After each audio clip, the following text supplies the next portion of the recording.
Hey, world changers, welcome to your podcast. I'm Aniki Carroll and I travel the world with a sense of adventure and purpose, exploring, learning, having fun, and meeting remarkable individuals who are transforming their communities and beyond. Join me as we dive into the inspiring journeys of change makers from every corner of the globe. Tune in weekly for stories that might just change your life, ignite your passion, and show you how ordinary people can create extraordinary impact. Subscribe now on your favorite podcast platform and follow us on social media at World Changers PC and get ready to take off.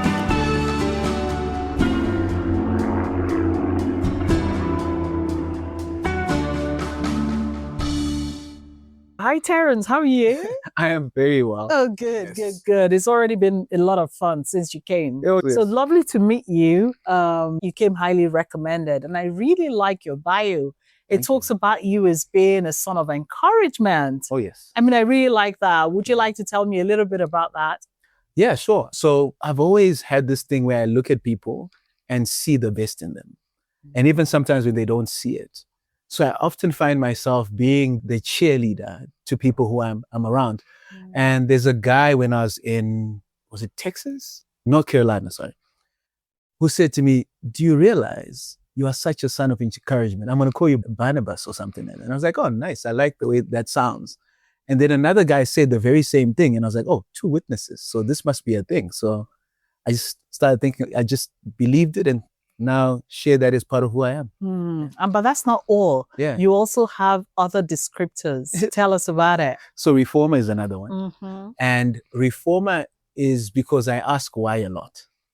And the reason why I ask why a lot is I think I found myself in situations where I was in environments where I felt like there must be more than this. You know, when you grow up with not having a lot, I couldn't come to terms with saying this is just how it is. And I always ask myself, who's doing life or doing this better than me? And how are they changing things? So I can bring reformation to the space I'm in. So that's sort of where reformer comes in. So I'm constantly asking why does this work? Breaking it down, build the system and say, oh, now it's working for me too.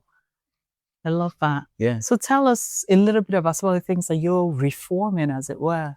So every aspect of reformation in my life comes from a previous pain. So the first sort of like that turned into a venture was me almost being kicked out of college because we couldn't meet the payment deadline. And I remember asking myself, is this what everyone goes through or is it just my experience? So I wanted to reform that. And the first successful business was, what if we gave a way of giving foreigners or Zimbabweans in my case, access to these quality education opportunities with terms that are more palatable. So I created a company that did payment plans and got kids into really good schools on payment plans that their parents could afford. So that was an area of reformation. And then on a random trip, I discovered something about hunger in America. And I asked myself, so if people in America are hungry, Right. what is it like in my city? So I came back and was like, oh, I need to find out more and see if we can reform that. And we partnered with this organization, started doing this program called Feed the City. The whole idea was we want to find out what hunger looks like, but not from the reports that we read, but from actually interacting with people and understanding what is the power of a meal to someone. So we started coming together as volunteers, preparing meals, just going out on the streets of Blair and saying, hey, would you like to share a meal and have a conversation? And we did this and got to a point where it allowed us during COVID to go to a number of places, have really good conversations about what it looks like to get people out of poverty and how a meal can start that conversation. And yeah, I think the other aspect was seeing my dad, who'd been a career man all his life, work hard from having nothing. He wanted to be a priest, then left that. Went through that phase as well. And then Nothing wrong with yeah, no, it was an amazing calling actually. And seeing him get into work and rise through the ranks to a point where he felt like he'd paid his dues to the man and he was due a return. And then to watch that disappear with inflation and sometimes some bad investments got me thinking about what does it look like? What does wealth really look like? And it took me on this 10-year journey of studying success and what wealth looks like for an African who wants to build wealth in their home country and not leave. So those are some of the areas where I've been applying my mind and finding some amazingly simple answers that have a lot to do with application. Very similar to what I sort of jumped in or got a bit of when you were sharing, just like, you know, these simplify the concepts, make them relevant for the people you're talking to, and they're more likely to want to apply them. So that's the reformation journey. Just a little bit of a backstory for those listening who weren't at the session. We're actually the team, the Avocado Foundation, are in Zimbabwe at the moment, in Bulawayo, specifically where you are now. Yes. And we're delivering World Changers Entrepreneurship Training. And today you sat in on the funding and finance session. Yeah. Okay. So I'm really interested in some of those answers that you've discovered over the last 10 years. And I mean, dare I say, you don't look like you've been around for that a lot. Yes, exactly. Like you must have been doing it from secondary school or something. I'm actually a bit older than I look, I think. Not knowing how old you think I am, but let me say I'm upwards of 40. Okay. The expression on my face. So the expression of your face tells is mirrored by everybody else in this room. And if I tell you I've got 4 kids, will you believe that? I can believe that. Okay. Come on, having children, if you're in your 40s. Okay, that's believable. Yeah, all right. Yeah, I mean, look, congratulations. Oh, thank you. You've taken the charge to be fruitful and productive seriously. Exactly. Nothing wrong with that. Okay, well done. So tell us some of those answers that you've been coming up with in the last decade. Yes. So one of the things I discovered is it's the mindset, right? I had this experience in college where I was able to go on these work and play programs. And you work in these different environments. I was fortunate to get a hotel management internship position. So it allowed me to work in different divisions of this resort. And I found it fascinating how I was working with 15, 16, 17-year-olds. And they would share with me stories about how they're about to buy their first car. And I was like to myself, what is the mindset that these kids are being given that makes them start talking about things that I would probably start thinking about in my 20s, maybe even 30s? So for me, at that time, I didn't realize it. But when I was back home, I was asking myself, how do they think that way? And when I had an opportunity to travel again and meet with entrepreneurs who'd built multi-million-dollar businesses, one of the questions I asked them is, what makes you believe as an American you are destined to succeed? And that was the first thing I unlocked. There was nothing. They were just told, you succeed. They painted a wonderful picture of what the future could be for those who are willing to get it. So they believed in the possibility of more. So that was the first thing I realized, because when I looked at my life, the possibility of more was not a conversation we often had. Like the neighborhood I grew up in, you were more accustomed to seeing people with less than enough than more than enough. And our story was one of, you have to really work hard. It was like, you felt like you were going to war if you wanted to build wealth. Yet to these other people, it was just a mindset, a story told, believed, and repeated with multiple examples of people sharing. So for me, it all begins with the mindset. What is your belief system? If you believe that there's more than enough for you, that belief can fuel you through whatever challenge you go through. So that was, for me, number one, the belief system. And then the second thing I started picking up on was, I don't know if it was some churches or was it growing up Catholic at some point in time, we used to romanticize poverty. We made it seem like poor people were righteous. You know what I'm saying? So like, I'm not greedy. I don't like a lot. So yeah, you're good. But at the same time, it was peculiar because you then find the very same people are saying, no, I don't like a lot. We worked very hard. Like we wanted things. So it was like a conflict because it's subliminally, we looked at money as a bad thing. So that's the other thing that I started asking myself, how do I view money? Because how I feel about money is going to determine whether or not I attract it or repel it. So if I see money as this really good thing that's a product of my service, then each time I make more money, it's just a reflection of how much more dedicated I am to serve other people. Then I'm going to enjoy making more of it. But if I see it as something that I get from cheating people, and I realized a lot when I deal with, these people who are skilled with their hands, whenever you'd ask them, how much does it cost for what you've just done for me? The first thing that would sometimes come out of their mouth is, I'm about to tell you a figure, but it's negotiable. And I'm like, why are we negotiating before you've even told me the price? It's because we feel like we're stealing, we're taking away from people. So when I started realizing, the more we look at money for what it really is, and I got this really cool definition of it from a rabbi, and he says money is merely a certificate of performance. Interesting. And the most objective measure that shows that you are someone who's dedicated to serving other people's problems in a way that they appreciate enough to give you something as a certificate of appreciation. So with that being said, I was like, oh no, that's dope. I can do that. And then there's the aspect of now, from an African perspective, I think when I started the journey, there was lots of these principles that already exist, right? Save, invest, give, all those things. And one thing I've discovered more recently than anything is if you're in Africa or in nations like ours, the order matters. The order matters. Like if you're building wealth in a country like ours, how you go about it matters. If your focus is on saving, you may actually get frustrated by the saving because you've missed the first step. And I think the first step, from what I've noticed, is we must begin to become people who want to make more money. So the first step for us is always, how do I make more money? And I think in that is a question of, how do I find what's special about me that other people can find value in? And from a Christian lens, that is, what is that aspect of God's creativity that he's given me that makes me unique, that I can apply to other people? So if we make more money, then the next step is not saving. It's, how do we get really good at spending it? You got to really, because I think a big part of money is to be enjoyed. Absolutely. And I feel like a lot of coaches out there don't emphasize the aspect of enjoying your money. And when I say enjoy your money, it's how can I spend it on things that multiply my existence and make my expression of life the best of my life? So what are the things that would make my life amazing? And how can I deploy my money to that?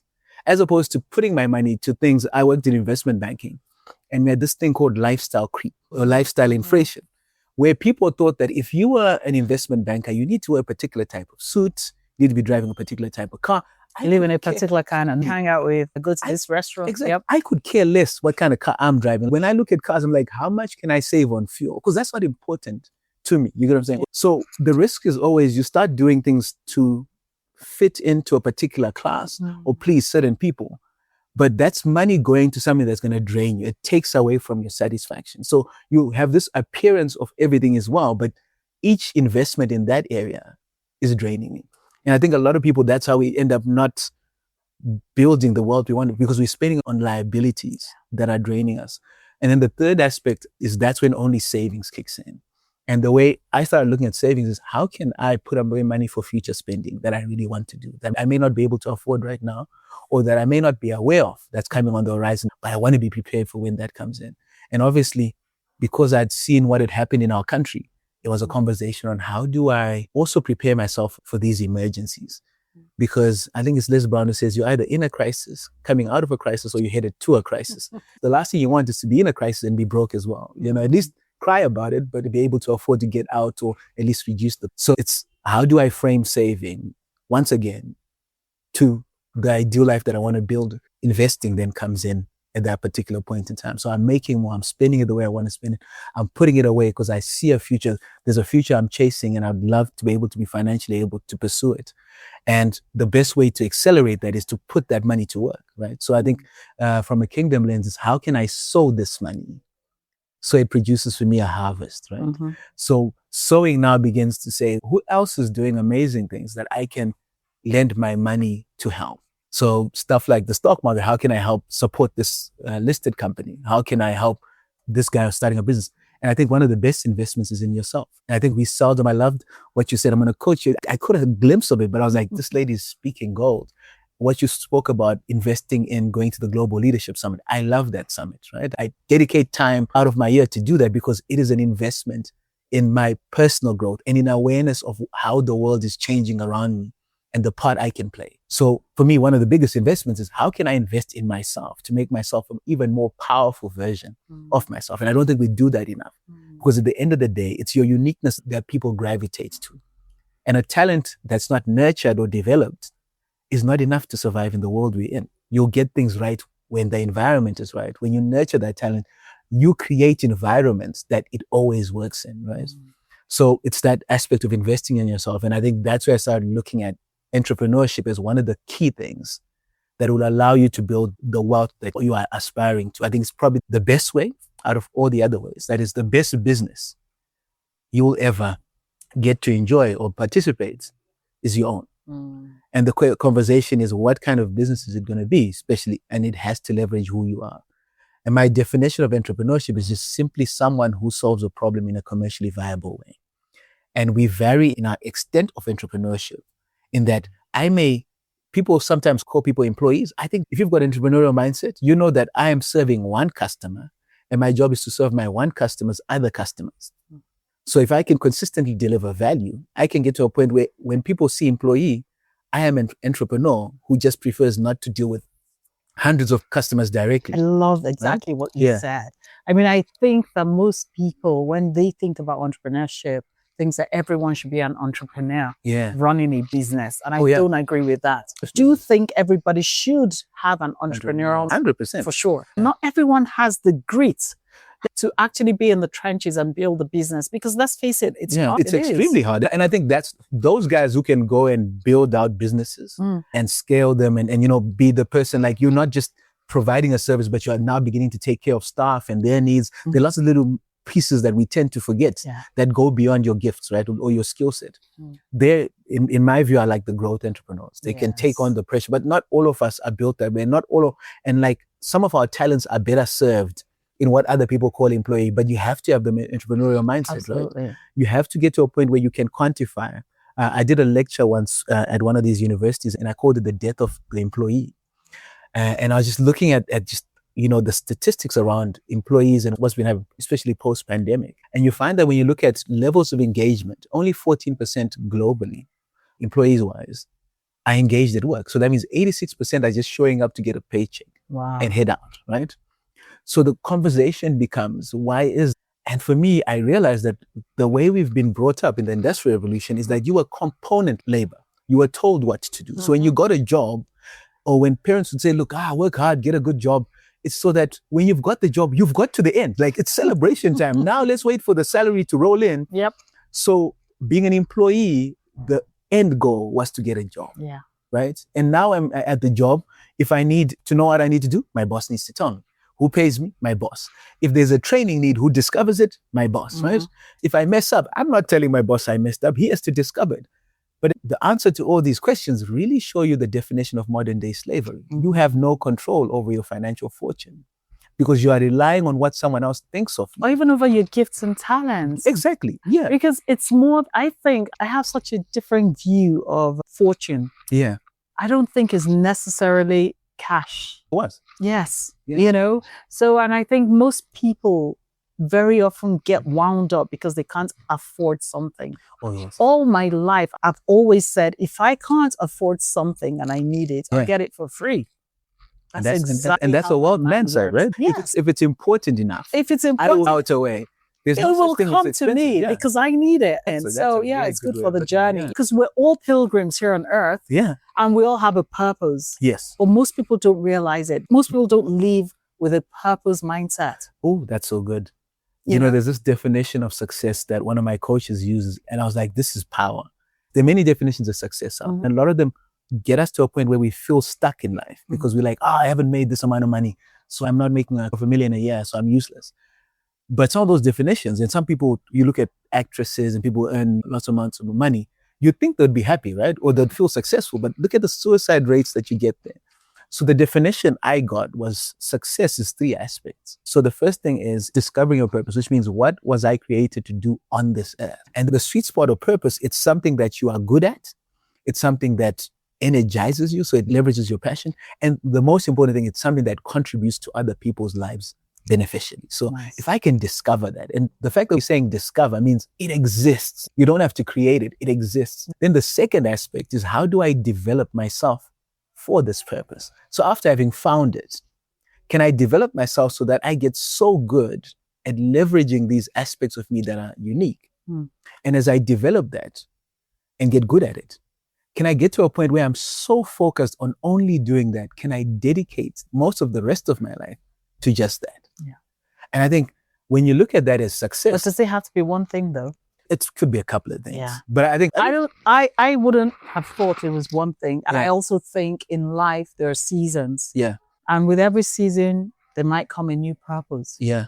Because we're always growing. Yeah. And again, just because of my worldview, I have a very strong Christian worldview. I believe that I'm not even my own. Yes. I'm here, Exactly. And I've been sent on a mission. By the master. You know what I mean? Yeah. And he'll tell you what he needs to do. When I need to do it as well and navigate it. Because I've done so many different things in this life. And I have no doubt that I'll do more things. 100%. And I think that's part of the whole discover and develop part, right? That you constantly, because he knows in totality, Yes. you discover in parts, the more you dedicate yourself to that, right? When I look at that definition, what I like about it is it allows you to realize that it's not a monetary definition. Yeah. Wealth is not a conversation around money. It has more to do with, can you empty out yourself? Can you take that creativity which is in you and deliver it to as many people in as varied forms as possible? And you don't stop until you fill the earth, right? Yeah. Yep. So whatever that looks like, and I think it constantly changes. But I think when you are allowing yourself to be submitted to the master's instruction, you're not resistant. Like, it allows you to go to start businesses without money. Yeah. Right? Yeah. And believe that. I remember when we started our this business, Educate, we had money to cover finances for 6 kids. And I had spoken to investors, and one of the guys that said, look, we in Zimbabwe, my friend, we've had so many guys who've spoken a big game, who we've trusted, and then they've gone on and just let us down. So we now reward execution more than ideas. And I was like, okay, cool. I am going to take this risk. And if 7 people had shown up, Carol, I would have lost, the business would have shut down. So I really went by faith, because at this point, and I think that was such an amazing experience early on in the business, in that anyone who joined me for the journey became incredibly prayerful, because they knew that we needed to pray, because what we were betting on, the risks were so hard. Unfortunately, we just got 6 students come in. Wow. And then that was it. And then, schools had to open. But that move alone of faith unlocked funding for the next stage, where someone said, you went ahead and started like that. And I was like, yeah. And God just came in. And I believe that where I am today is just God's grace and His leading. So I've got a kingdom mindset, and too much has happened in my life for me to want to take the credit. And I remember after doing that, and the guys were like, you started? Okay, we'll invest in the business. And they invested, and we went again. And within 3 months, we were on the verge again of saying, if we get one more person, we're in trouble. And God came through again. And these were really unconventional ways of raising funding, because I had no property. I didn't have, like I said, you want to start business without money. I had no property. So when you go to a bank, the bank like, oh, it's an amazing business model, but do you have a house? No collateral. And I was like, dude, if I had a house, do you think I'd be here right now? But it was just that whole going back to the conversation. And one of my friends who actually bailed us out to the point where he had to ask his father for help was like, at some point, it's like, Terrence, with what you've built, it feels like you're on the precipice of fear and faith. And what you're going to allow to win determines the rest of your years. Interesting. And I remember coming back home with no money and saying, I think I'm going to choose faith, because fear kind of sucks. And he just came back and was like, yo, I spoke to my dad.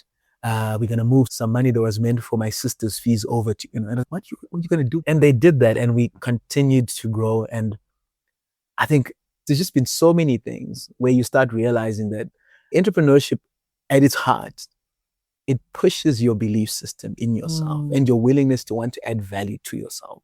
So the financial rewards are great, but what it does to you if you don't give up is remarkable. I remember being invited by this organization called Opportunity International to one of the inaugural global education summits.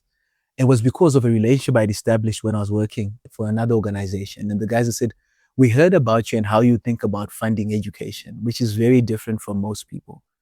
Would you kindly come and be a speaker and talk to us about how you are funding education, or your spin to funding education on a tertiary level? I was like, yeah, of course. It's in Dubai. Who doesn't want to go to Dubai for free? All expenses paid. I was like, I'm there. To talk. Just talk, right? And I'm there. And it only hits me when I'm sitting in the conference room. Yeah. That wait, I only have 20 loans for tertiary education. And I'm sitting around bank executives that have millions invested in here. Yeah. And I'm the expert. Codes. And I'm like, oh snap, what am I going to say here? And a bit of imposter syndrome wanted to get me, but I was like, hey, I'm already in Dubai. We got to do what we got to do. Let's make it happen. Yeah. And I remember going up and doing my session, and I spoke from the heart, because that's all I know. I shared my experience of almost being kicked out and why that drives me. Yeah. And my understanding of the local context and the importance of culture in finance. And if you can understand how culture influences people's decisions, you can actually build products off the intangibles. Yeah. And I remember there's a lady, British lady, who prior to my going on had said, I don't believe in this raising money for funding tertiary education financing. Okay. And she was the first to raise her hand when it was like Q&A session. I was like, oh man, she's going to murder me. And she's like, do you realize I never looked at it the way you looked at it, but you've just convinced me that this is an area we really need to fundraise for intentionally, because it makes sense. Everything you've said, I'd never looked at it from that lens. And this lady from Australia says, dude, are you familiar with hire purchase? He's like, yeah, I am. And he's like, did you just take hire purchase and turn it upside down? I was like, oh, I'm glad you picked that up. He's like, yeah, I took something from that worked in another industry and got it to work. And he's like, I love the way you think. And just like that, it just sparked an amazing relationship where every other conference I was either speaking or in the panel, and no one cared how big our business was, right? Do you still run Educate? Yeah, well, someone runs it. Okay. I help on the product development side. So we've got a CEO that works on the day-to-day. Nice. Yeah, way better than I did it. Yeah. Hear you. Okay. And is that in Harare? So we're based in Bulawayo. Oh, are you? Yeah, we're based in Bulawayo. So I moved over. You moved for it? Yeah. Oh, so like I said, when you start your business without money, a friend of mine showed up. I quit my investment banking job because my dad had said, my son, if there's anything that is of most value in this life, it's your name. So anything that goes against or threatens your good name, run away from it. So we had got out, the bank I worked for, it got itself in a bit of trouble with the inflation situation in elections, and some bad decisions were made. And I decided to resign from the job. And when I resigned, my friend showed up a couple of weeks later and said, Terrence, but you had started innovating in so many different ways. Why don't you start a business that helps students get access to good education? I was like, yeah, sounds good, but I think, and he's like, do you have a plan after you resign? I was like, no, I just resigned because, what my dad told me about a good name. And he's like, okay. Comes up a few days later, he's like, I've set up a company. Would you want to start it? I was like, okay. And I looked at my wife and I was like, I think it's a good idea, Terry. So I have a mathematical statistics background. So everything I do has a system and I need to see into the future. So I think also low key, it's also one of my biggest weaknesses. I desire certainty. So it's also affected my faith walk. So that's one aspect God's really been hammering on me, that look, trust in me, not in your models. But then I sat down, spent the whole night working on a model. And I quickly realized the amount of money I had in savings was enough for 2 to 3 months of business expenses in Harare. Okay. But if I moved over to Bulawayo, I could have anything between 6 and 9 months. Wow. And 6 and 9 months felt really good than 2 to 3 months. So I told my wife, let's move to Bulawayo. She's from here. And she's like, huh? And she was like, didn't you say you want to go there when you're much older? I was like, yeah, but I think if you guys think it's a good idea to start a business, my motto tells me the best place to do it is in Bulawayo. And she quit her job and we moved over to Bulawayo. I love it. Yeah. Zimbabwe is quite a small country. Yeah. Relatively. Yeah. Yeah. But very notorious, very well known. Oh, yes. Yeah. Brilliant people. Yes. I mean, I've been only a few days and the people are absolutely lovely. What would you say are some of the best things about this country? Because you're quite well traveled. One, I think it's the people. Yeah. We have some of the most resilient people you'll come across in the world. Some of the most friendliest people. Like we are so community driven. Like, the aspect of greeting each other when we meet. And I know we told don't talk to strangers, but I think we missed that memo, right? So we really love getting to know people. And it's something that I think if we go back to our history, some of the most intelligent folks, if you look at Great Zimbabwe is a story not told enough of the brilliance of being Zimbabwean. So you probably find the best engineers in the world from Zimbabwe. You guys come a close second. Let me give you that. Maybe the numbers will help you get there. But like organizationally, also very strong. And I think if you look at just the country itself, small as it may be, has some of the most beautiful landscapes that are not spoken about as they should be, right? So you've got an amazing human capital. You've got just a natural landscape to die for. There's so many places in this country that would wow people. Those wow places that, people should just hurry up, book their tickets, like pack their bags. If you're in Zimbabwe, if you're in Bulawayo, Matopo's right here is a great place to go. Right? It's like really natural. What is Matopo? Matopo's, for those who don't know. Oh yeah. So it's just outside the Bulawayo. And it's got these wonderful, that's where you find the rock paintings. It's got these wonderful camps that, infuse nature and rock formations. We attempt to go there every year for a vision retreat. And we go up this mountain, Pomongwe. Okay. And just as you go up, use that as a metaphor for overcoming and for couples and all these things. So you've got that. I think I probably get the name wrong, but if you go to Nyanga, Vumba, you've seen the Vic Falls. There are places in Wange. Yeah. Vic Falls, for those who don't know, is Victoria Falls. Yeah. Probably the number one, would you say, in the world? I think there are some places locally that could be better than Victoria Falls. You're kidding. I'm telling you. Okay, I haven't seen Yeah. Victoria Falls is just a wonder. Like it's really a wonder. is It's a like it's wonder. extent. The waterfalls. You can't ignore that. But there's so many places in Zim that if you went to, you'd be like, is this? Really? I'm telling you. And then there are lots of private resorts that are more exclusive to the affluent. So we get a lot of prominent personalities that come here. And some of the locals, we don't even know how nice that place is. So there's people who've found little pockets where if you are a nature lover, Zimbabwe is your country. And then the weather. The weather's amazing. Like if you're in Vic Falls doesn't know winter. Yeah. We get a little bit of it in Bloy, but just the heat, the warmth, and all these things. So Zimbabwe is an amazing country, and sometimes it hurts me because I feel like we spend so much time focusing on the disturbance and not so much on what's available. And having traveled to these different countries, I've realized that every country has got its issues. Absolutely. But the difference between the countries that get a lot of visitors is the fact that they don't focus on what's going wrong. They celebrate what works. And because they celebrate more, there's this idea of when you focus on abundance, you learn to ignore your lack. When you focus on your lack, you tend to ignore your abundance. That's true. And I feel like Zimbabwe, we get a lot of bad press because we as a people spend too much time focusing on our lack that we ignore the abundance that could get us out of the lack that we're in.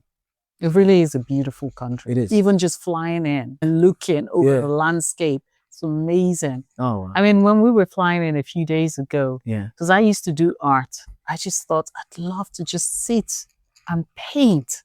That was what I was thinking as before we landed. Beautiful landscape and seascape. And it's a landlocked country, interestingly, but you've got lots and lots of lakes. Yes. It's extraordinary. Yeah, there's so many places to go here. And I think even for someone who's an art lover, I think even the fashion and arts or the creative economy here is something to marvel over. And I think we're beginning to get more and more of them coming out and being bold about it. I think advances in tech and the fact that geography is just a conversation and not an essential to build your business, that's allowing more and more people to get their work known by bigger audiences. I think you're going to really see some amazing stuff come out of our country in the next couple of years. Wow. Yeah. So first time visitor, would you recommend that they start in Harare or Bulawayo? Definitely Bulawayo. Who wants to start in Harare? Who does that, guys? Who does that? Like, do you really? No, I definitely think Bulawayo, I think is such a great starting point. Very peaceful. Okay. The people are if you're someone who likes creative environments, very creative, very musical. And I think there's a lot to see. I think you'll get to, and I think, I don't know if you guys have been driving here, but the roads are a lot wider. It's easier to sort of see things. So I think it's a great starting point because it's chilled, but it gives you an appreciation of what city life looks like, gives you an idea of what business could look like. Because I think we've got a lot of education institutions around us. And that means you'll meet more and more people who are navigating the future better here. And then you can go to the bigger city, which is Harare, because it's a bit busier. I think if you're from Lagos, maybe Harare may be up to your speed because it may feel like it's... I mean, from London, for me, that's... Yeah. So Harare, I think the way the country's been configured, Harare is where a lot of the decisions are made because a lot of the head offices are there. And because a lot of decisions are made there, you tend to find people want to navigate. You know how everyone wants to go to the bigger city. So in terms of being an economic engine, you'll probably get a lot more people believing that they can get their best shot. And it's been nice to see how the city's been transforming because a lot of modern architecture is beginning to come in. I think there are lots of sons and daughters who'd left initially thinking the UK was a better haven for them, or the US or Canada, who are realizing that maybe the best they can do there is middle class. But if they come with what they've learned and the exposure that they have and applied here, they can build reasonable wealth for themselves. So we're beginning to see a lot of people come back home and invest in things like agriculture, mining, the digital economy. And that's changing the landscape. Some of the houses, some of the buildings, it's amazing to see. There are places where I go to and I feel like, have I just stepped into New York? Have I stepped into Italy or something? Really nice. You're beginning to see people come and take the good stuff that they learned overseas or wherever they were. and apply it at home, which has been a nice thing to see, that more and more people, as opposed to making money here to spend it outside, they are making money from all over the place and beginning to invest some of it back home. And yeah, let's see if it continues to scale and change the narrative for everyone. Yeah, I do have to say, if there's one thing I've been really impressed with, as you were speaking of agriculture, it occurred to me that your soil is so fertile. It is. Because the fruits and vegetables, I mean, we've seen even the most incredible garden and, farms. Oh, yeah. And of course, the country is very mineral rich. I wish we could carry on talking. Yeah. We do have to draw this to a close. But just before we finish, all good things must come to an end. Yeah. Can you tell us what you're working on? What excites you these days? Yeah. Right now, the mission I'm on, really in helping people discover their talents in a way that allows them to unleash them, to add value to as many people as possible and build wealth for themselves. So I think that has been my expression. Like, how do I take what's unique about you and use that to build tremendous amounts of wealth? That's now forced me to start thinking around writing books, building assessments to sort of help people diagnose where they are in life and what are the strategic moves that they need to be on. And just creating a lot of material around financial literacy, performance improvements. That's exciting me now. Nice. And how can people find you? We've got a YouTube channel called Now Educated ZW. So that's where we're sort of sharing conversations and ideas on what we're doing. And they can check me out on my LinkedIn, Terrence Mugova, my name. I've dedicated myself to sort of use that as a channel to sort of articulate my view of the world and what I'm working on. I think those would probably be the most active platforms I'm on here. Nice. Yeah. Honestly, Terrence, has been such a pleasure chatting to you, fellow traveler, pilgrim here on earth. Yeah. A world changer, trying to make a difference in as many ways as possible and to as many people as possible. Thank you so much for joining me. No, it has been a plumb pleasing pleasure. And thank you for coming to our shows. Oh, you're very welcome. All the best. Thank you so much for joining me on today's episode of World Changers Podcast. I hope you're feeling as inspired as I am by today's conversation. Remember, the power to create change is within each of us. If you were inspired by today's episode, don't forget to subscribe, share it with a friend, and leave us a review. It really helps to spread the word and inspire even more world changers. And be sure to follow us on social media at World Changers PC for updates, behind the scenes content, and more inspiring stories. Until next time, keep exploring, keep making a difference, and remember, you can be a world changer.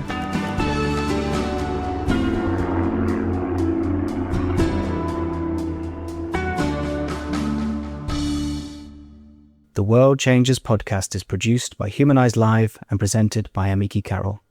Visit theavocadofoundation.org to find out more about how the Avocado Foundation is tackling global inequality through education, stewardship, and financial literacy.